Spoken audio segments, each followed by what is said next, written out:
I've seen it elsewhere. What Paul Mangwana is talking about, that members of parliament, government officials, they will use their official vehicles to campaign.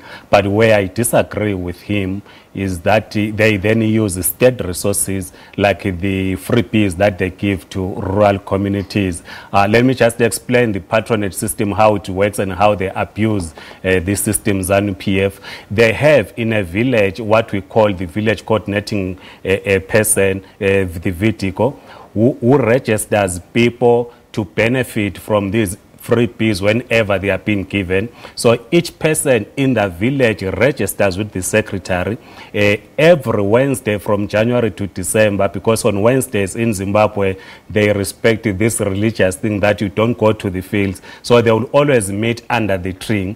If you do not show up in a ZANU-PF meeting from January, say, to June, and in June there are freebies that are being distributed, your sugar or something, if your name is not on the list, you will not receive.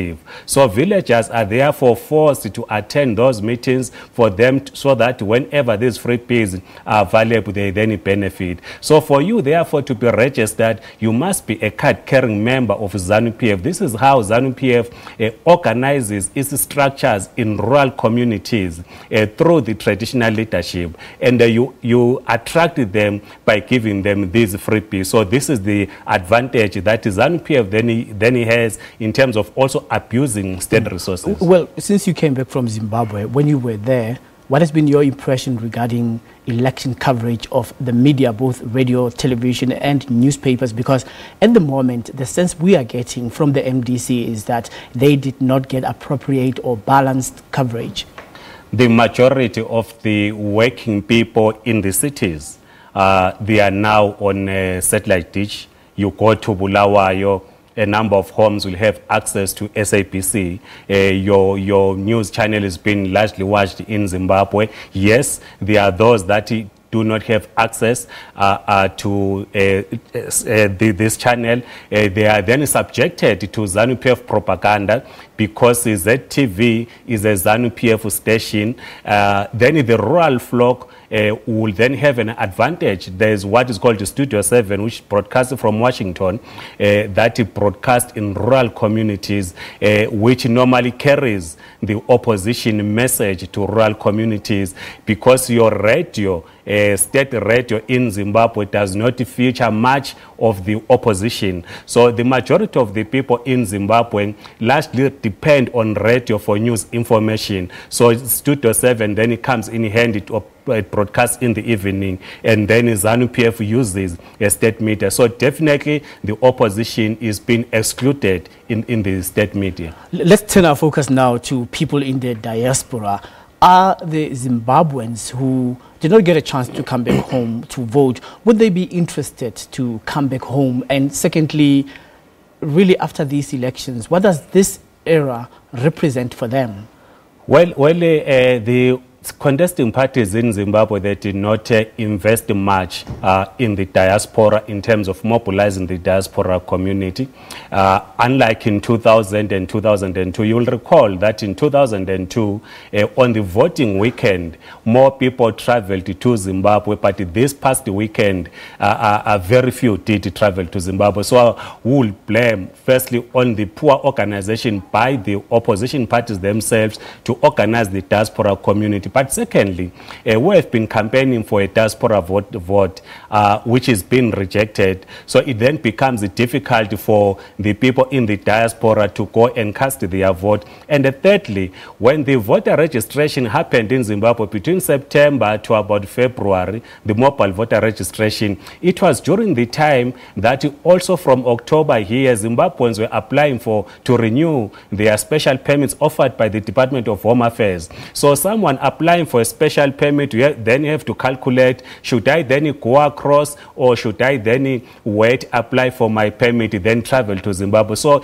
the application of these permits was then, it became a distraction that people then did not take seriously the issue of voter registration. But finally on that, when the voting registration started, none of us in September or October knew that by this time or this election, Nelson Chamisa and Mnangagwa were going to be presidential candidates, because you still had Mugabe at the time, you still had Morgan Tsvangirai, and the people thought that an election between Mugabe and Morgan Tsvangirai, it is going to be rigged. So there was no excitement from the diaspora community. When the excitement came, when Chamisa took over, mobile registration was now closed. All right, we will continue with our discussion. Let's invite our viewers so that they can comment on the elections in Zimbabwe.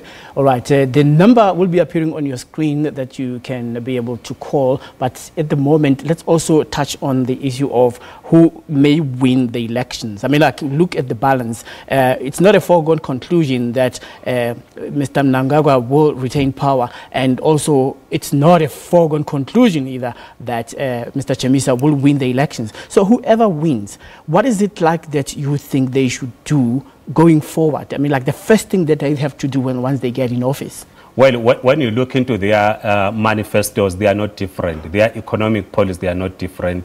They all speak to foreign direct investment. They all seek to restore the relationship with the international community. ZANU-PF has already made application to join the Commonwealth. The MTC Alliance speaks of joining the Commonwealth as well. The MTC Alliance then goes further to say they need to attract agricultural experts from Israel to come to Zimbabwe and assist in the agricultural sector, to an extent that they want, if Chamisa wins, you will not be surprised to have an Israel embassy in Zimbabwe. So their economic policies are not different.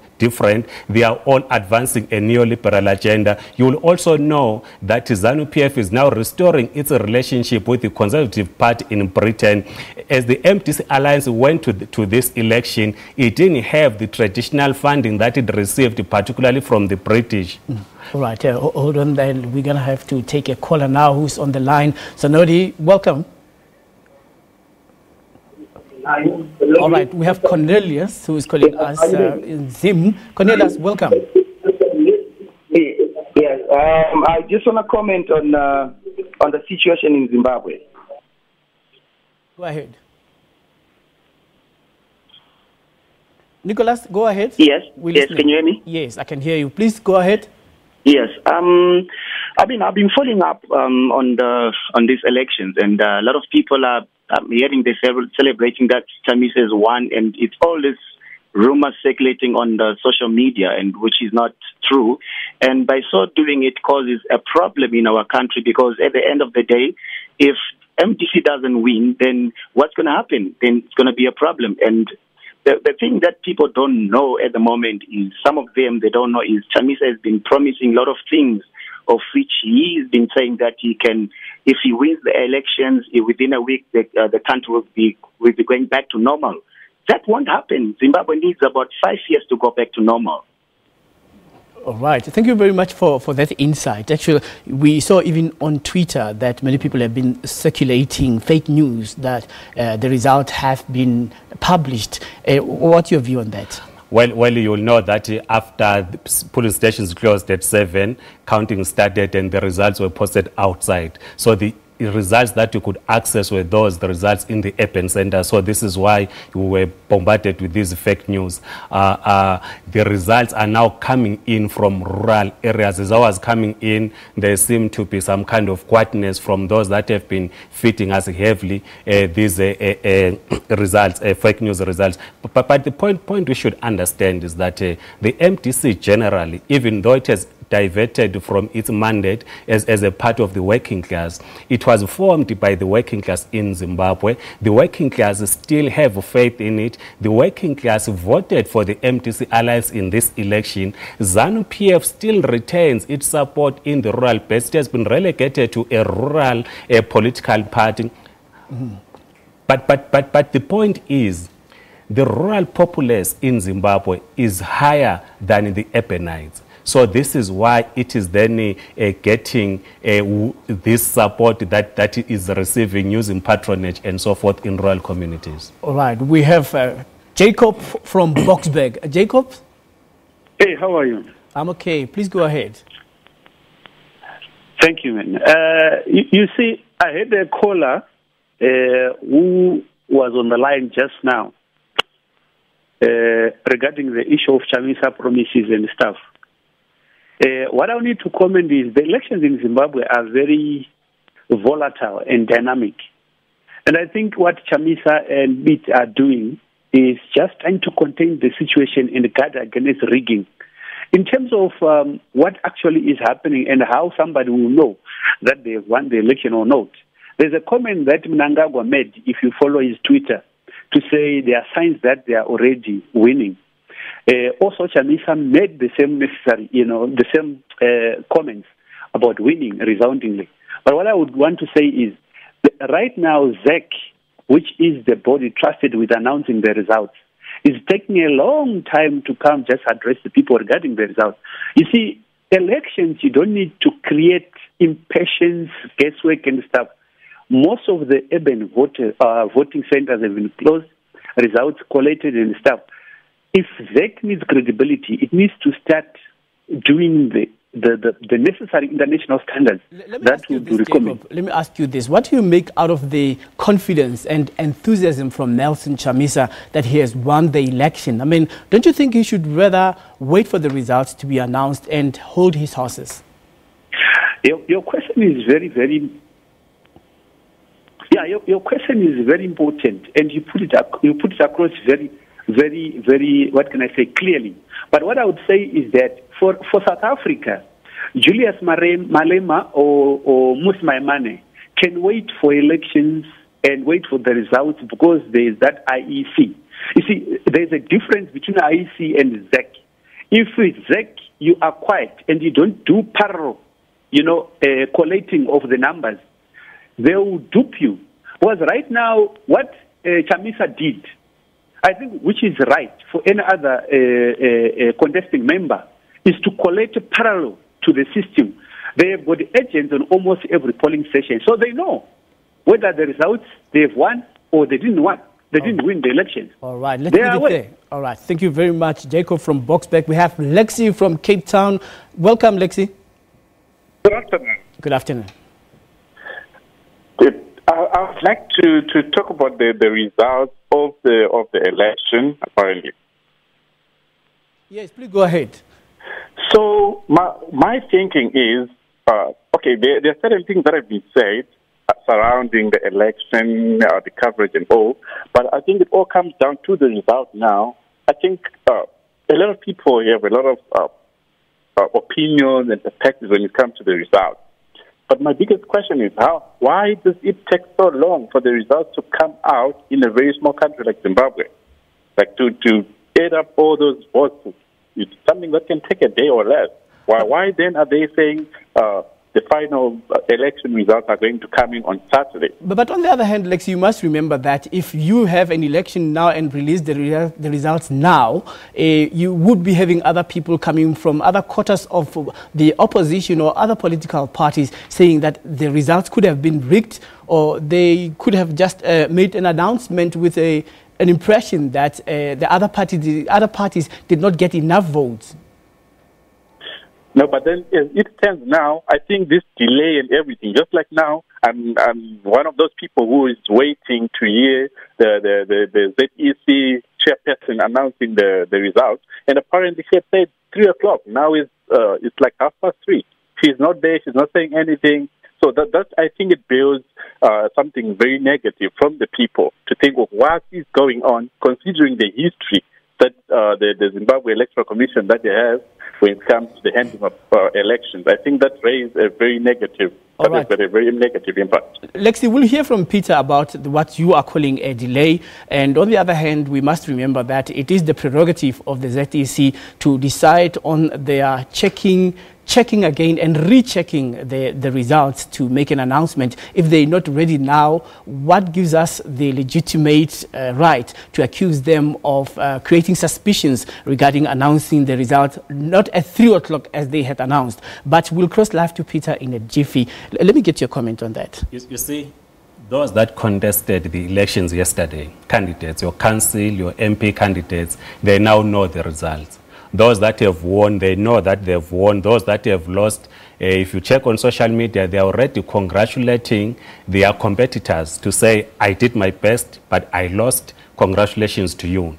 So the delay in announcing results, which candidates themselves now know, fit into the theory that there's an attempt to rig the elections. So while we understand that ZEC has to announce the results by the 4th, or the latest by the 4th of August, I think they have to understand the conditions. In the advent of social media, it makes it easier for people to transmit the results. So they needed to announce the results as soon as possible. Right, let's take another caller from Tembisa. We've got Nyasha. Good afternoon and welcome, Nyasha. Thank you. How are you? I'm okay, thank you. Please go ahead. Yes, I would like to comment on the situation in Zimbabwe. Hello? Okay, please go ahead. Yes. We're listening, Nyasha. The elections. A lot of people died. So right now, the way they are doing things, it's more like they're creating that scene that happened in 2008. And if you check, Nelson Chamisa has been in MDC for a very long time. So you can be confident to say, you know what, I'm going to win, because he's got a lot of youth. And 75% population in Zimbabwe are youth. So why wouldn't we be confident about it?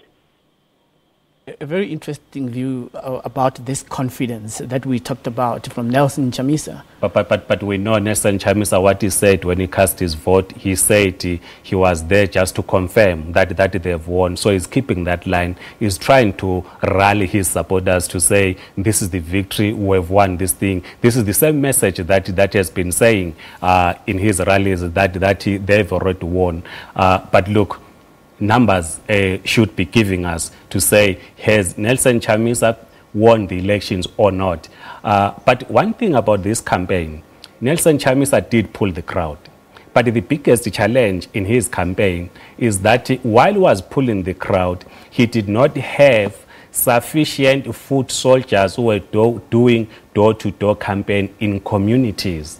That might be a challenge to him, particularly in rural areas, because most of his campaign team, they will not necessarily reside in those rural communities. They will be driving from urban centers to go to rural areas to campaign. Let's take a look as we cross live back to Zimbabwe to see if there is any activity at the Zimbabwe Electoral Commission Center, where Peter is. You can see for yourself, the seats are still empty. The microphones have been rigged there, and the media is ready to cover the announcement. And this delay, I am actually skeptical about creating an impression that there could be an attempt to rig the election just because the officials have not arrived at the press conference. But be that as it may, let's take Bongani from Pretoria. Bongani, welcome. Thank you for having me right here. All right, please go ahead. I would like to also comment saying that the idea of bringing the results late, it's instilling a lot of insecurity in most of us that are abroad. And to be quite frank with you, I'm sure you can even realize that most of the people that are on social media are the ones that are abroad, because in Zimbabwe currently, the availability of Wi-Fi and free internet is not that fair like how it is in other countries. And for the ZANU-PF or maybe the ZEC itself to give us the idea that they are rigging, it's very unfortunate, because it's not by will that all of us we are in where we are in the United States, in South Africa and Botswana. It's all because of situations that we were pushed, because people were being beaten up, even though you can even see the current presidential candidate for MDC Alliance. He was beaten up and he survived, and he's still leading us to victory. I understand you, Bongani. Bongani, I understand you very well. But at the moment, if the elections have been without any incident, what creates that fear or suspicion in you that there could be an attempt to rig the elections? Right now, don't you think that the ZEC has been able to conduct this election very, very professionally? And if there could be a delay in terms of perhaps how the votes have been counted and they have not actually gotten and collated the data the way they want to, and they don't want to make a premature announcement, what do you think about that flip side of the view? Well, I think I'm going to give ZEC credit now, since it failed even to uphold most of the questions that each and every institution was requiring it to provide information about the voters' roll, about all the polling stations, if there are enough people that are going to be monitoring the elections. So there's no credit at all that I have to give ZEC. And there's all these tactics that we've been seeing for the past decades of elections that we've been conducting. And even though they're going to take for granted the number of people that have came out, it's not going to be easy for them to rig these elections. And we're going to make sure that even if they're going to rig the election, there's going to be a runoff, whatever that's going to happen. And there's definitely no credit for ZEC at all, and ZANU-PF itself. All right. Thank you very much, Bongani. And we're going to take another caller from Kempton Park. It's Grace. Grace, welcome. Please talk to us. Grace, you are live on air. Okay, thanks for having me. Yes, please go ahead. I wanted to comment towards what people are saying about Chamisa declaring that he has won the elections.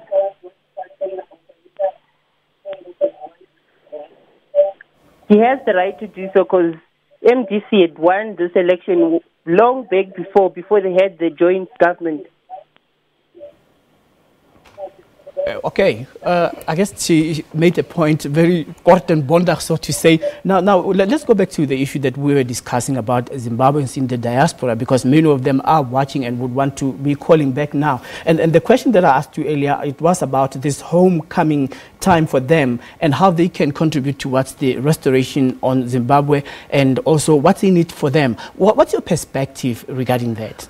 Well, you have Zimbabweans that have gained experience here in South Africa and elsewhere, who are running companies, who, in our view, if a situation normalizes, they need to go back to Zimbabwe. Government must step into this skill. You have Zimbabweans that are skilled, like your teachers, nurses, who are now no longer practicing their profession because of the documentation challenges, who are now doing odd jobs, who, in our view, think it should be mobilized to go back to Zimbabwe and contribute to the development of the Zimbabwean economy.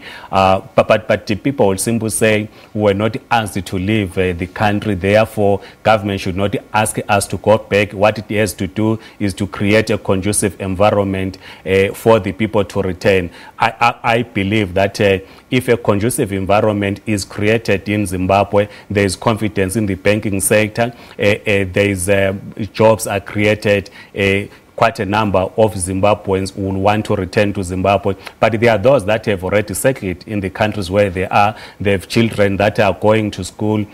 Some of them will find it difficult to pull off their children from the schools where they are to go back to Zimbabwe. So you always have those challenges. Well, I mean, like after the elections have been announced, it doesn't mean that there's going to be a conducive environment overnight. It will take about 5 to 10 years. Yeah. Now, given that, do you think that Zimbabwe will be ready to welcome those skilled and experienced Zimbabweans who have been in the diaspora?